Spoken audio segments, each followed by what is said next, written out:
it to the house. I absolutely love everything yesterday. Yeah, I got to take shots at my guys sometime. I love Russell, but man, that was a bad season this year, halfway through. Darius Leonard, great job of making it happen when there was no Pro Bowl, buddy. Okay, 2 new rules. Rule number 1. Defensive Player of the Year trophy is like the WWE 24/7 title belt. You can lose it at any time, especially if you get dunked on by Cody Zeller viciously. So Giannis, unfortunately, you lost the Defensive Player of the Year trophy. Rule number 2, never make a decision while you're angry. Don't send an angry text, don't send an angry email, and don't pick up an offensive foul when you lose your Defensive Player of the Year trophy. This was the most obvious offensive foul in the history of the world. Like, Cody Zeller dunked on me, I'm gonna barrel him. And he's like, what happened? What are you talking about? It's just because he made a decision when you're mad. Never make a decision when you're angry, Nick. It's one of the rules of life. I don't know if you guys saw this, but last night the Nets allowed 149 points to the worst team in basketball. That's not good. So we've heard. I don't know. We've heard. Also, the game ended, if you noticed, with Kyrie Irving traveling on an inbounds pass and then throwing it to TLC because, as I've been reporting, he's decided Kevin Durant joins LeBron James on list of teammates who can't be trusted to make game-winning shots. TLC, you're now also on the list. But more importantly, Kevin Wildes previewed this. It was the best of times. It was the worst of times. Stat Muse, since the trade, best offense ever. Since the trade, worst defense ever. So, Jenna, the make it, take it Nets, they've got a plan. It involves drastically changing the rules of the league, but the make it, take it Nets, they have a path. They just got to make it, take it. Then they'll be okay. Make it, take it. Hey, guys, I have, as you know, spoken about my extensive volleyball career over the years and how I was this close to making it, if not for 2 things. I've said this before. A, obviously, I practiced in black and white. That's never great. And B, we only used 1 ball when we played volleyball. In Wisconsin, they do things differently. I think they've locked into something. A, in Wisconsin, when they practice volleyball, the women's team, they practice in color, which is great. And B, they use a bigger ball. 2 balls, 1 ball practicing with the other. Think about what this means. Brandon, when you play football, try practicing catching it while holding a second ball. Buddy, Nick, when you shoot a basketball, you love basketball, hold another ball. Wildes, when you're curling, use a second stone. Think about it. The whole world of skill can be untapped by doing what Wisconsin does. What? Using a second ball. Seems like a waste of time. Take away the first ball and genius. You don't say. All right, let's move on to something that's really happening. Fine, go Badgers, only use 1 ball. This weekend's blockbuster deal. Rams reportedly trading Jared Goff to Detroit for Matt Stafford. LA had to include 2 future firsts just to get off of Goff's contract. But now you got a fresh start for both these guys, for Goff and for Stafford. Brandon, I'll start with you. Do the Rams now become instant Super Bowl contenders next season with Matt Stafford under center? Yeah, Jenna, I think so. The Rams are in a win-now mode every single year. McVay has never had an opportunity to utilize the #1 pick since Goff. Goff, that was the last time they had a first rounder. Yep. Now you move forward. The next time you'll be able to pick in the first rounder, as of now, is in 2024. So that tells you their attitude and their approach. They have everything they need to get the job done. Matthew Stafford, I wouldn't call him elite, because when you think about elite guys make everyone better, and he just transformed the organization. He didn't do that in Detroit, but he has elite skills. This dude is still legit. I talked to Kenny Galladay last night, and I said, man, can this dude still get it done? And he said, absolutely. This dude is still a monster. He can make all the throws, and he's relatable, and he's a great leader. You cannot, if you're the Rams, waste what you have on that defensive side. We hear it all the time. Defense wins championships, Nick, and you have 2 of the best that is doing it at a high level right now in the National Football League. So you can't waste those guys. Jalen Ramsey, Aaron Donald on that side. Go get Matthew Stafford. Great job. Now go get it done and make your run.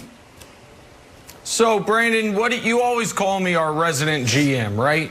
You always say you're a resident player, I'm the resident GM. The resident GM part of me has some reservations. Now, the analyst says they're better. They're without a doubt better. They were going to go into next season with the worst quarterback in their division. You can't do that.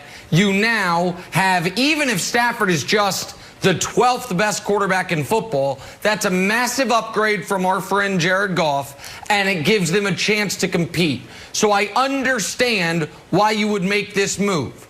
But Les Snead is trying to run a football team in a different way than any team has ever been run in the history of the league. Right. Maybe it'll work, but it is risky. Here are 6 names: Stafford, Ramsey, Donald, Kupp, Woods, Whitworth. Those 6 players are $110 million of their cap next year. You then add Goff and Gurley's dead money, who aren't on the team. That's $30 million. So we're now at $140 million of a cap that's going to be about $180 for 6 guys. So you're going to have $40 million bucks for your other 45 players. That's tough. And it also leaves no margin for injury, and you can't recoup it with young talent in the draft because, as Brandon mentioned, they are going to go from Jared Goff in 2016 until 2024, 2 presidential terms, without a first-round pick. So it is a massive swing. I understand why they did it, because they thought they could not win with Goff, and Goff's contract was a disaster. But these swings catch up to you eventually, Wildes. He swung on Brandon Cooks, then ended up trading him away. You Todd Gurley, you pay him early, you cut him. Jared Goff, you pay him early, you trade him away. So I think they are better. I also think it is an incredibly risky way to run a franchise if you care at all about future you. Yeah, so do you like it, Nick? That's my question, because I do. I think we see so many teams planning for the future. The Packers are planning for the future. The Patriots are always planning for the future, and it kind of bit us this year. So for me, if I'm Aaron Donald, if I'm Jalen Ramsey, I'm like, yeah, I like this kind of stars and everybody else concept. The problem is this. We saw Aaron Donald get some bruised ribs, and that was it. They were cooked. There is no sort of next man up philosophy. So me personally, I like it. Do you like the philosophy, Nick? Take your analytics resident GM brain out of it. And just like personally, do you like this team going all in?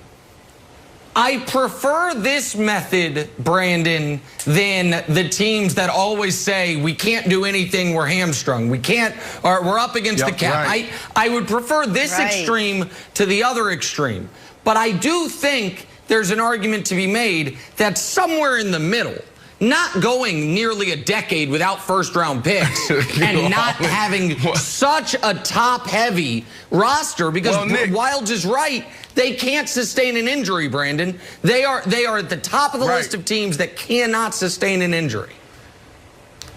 I think the biggest challenge is managing the cap, right? So everything you said there, you have 6, 7 guys, and that's where most of your money is going. So how do you continue to build depth? How do you continue to bring in younger players and that can develop them and that you want to keep around? But I absolutely love this as a player. Like, this draft pick, this first-round draft pick may not help us this year. So going out and getting an established quarterback, an established corner, an established wide receivers mean more. The Rams have the mentality that they're always going to be picking in the 20s, 22, 23, maybe hell, even 28 to 32. Because in 2018, they went to the Super Bowl. So what is that draft pick worth? So I love the attitude and approach of let's get away from these first-round picks that may not be able to do anything for us. Those first-round picks at the end of the draft, they're hit or miss. So going out and getting a veteran that's already established and can help you right now, I love it. I think this team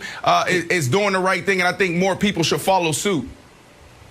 The other thing that you said at the very beginning that I just want to revisit quickly is once we get past the trade, what this does turn into is something of a referendum on Matt Stafford.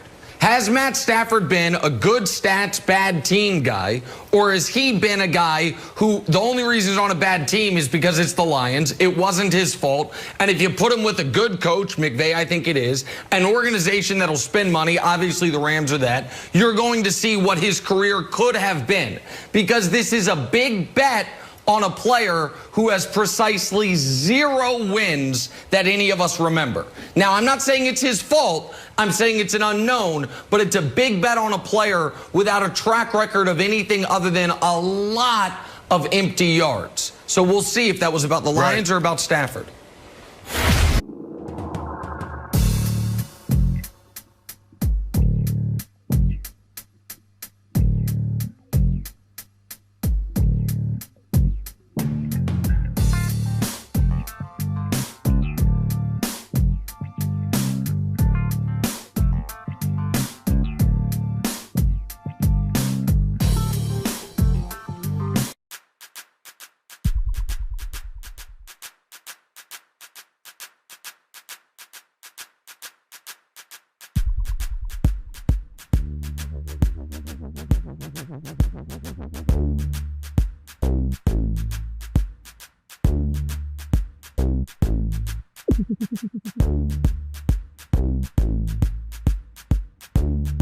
To utilize the #1 pick since Goff, that was the last time they had a first rounder. Yep. Now you move forward. The next time you'll be able to pick in the first rounder, as of now, is in 2024. So that tells you their attitude and their approach. They have everything they need to get the job done.